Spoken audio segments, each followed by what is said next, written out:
Team India management గాయాల భారం తీవ్రంగా వేధిస్తోంది. భారత క్రికెట్ టీంలో ప్లేయర్స్ ఇంజురీ సమస్య రోజురోజుకు ముదురుతోంది.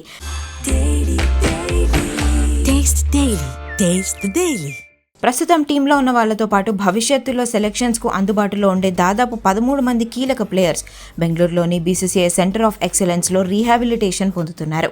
ఇప్పటికే స్టార్ బౌలర్ జస్ప్రీత్ బుమ్రా, హర్షిత్ రాణా, నితీష్ కుమార్ రెడ్డిలు శ్రీలంక పర్యటనకు దూరం కాగా వాషింగ్టన్ సుందర్, సాయి సుదర్శన్ ఫిట్నెస్ పై సస్పెన్స్ కొనసాగుతోంది. బుమ్రా బ్యాక్ డిస్కంఫర్ట్ కారణంగా ప్రాక్టీస్ ఆపేయాల్సి వచ్చింది.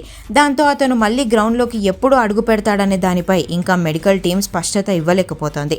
మరోవైపు ఆల్రౌండర్ హార్దిక్ పాండ్యా కోలుకుంటున్న సమయంలోనే కుడికాలి మజిల్లో నొప్పి రావడంతో బౌలింగ్, రన్నింగ్ ఆపేయాలని డాక్టర్లు కూడా సూచించారు.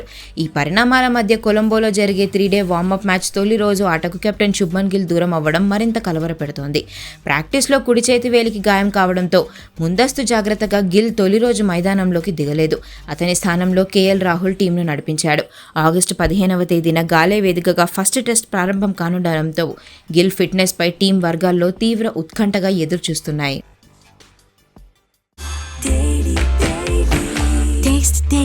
Taste the Daily.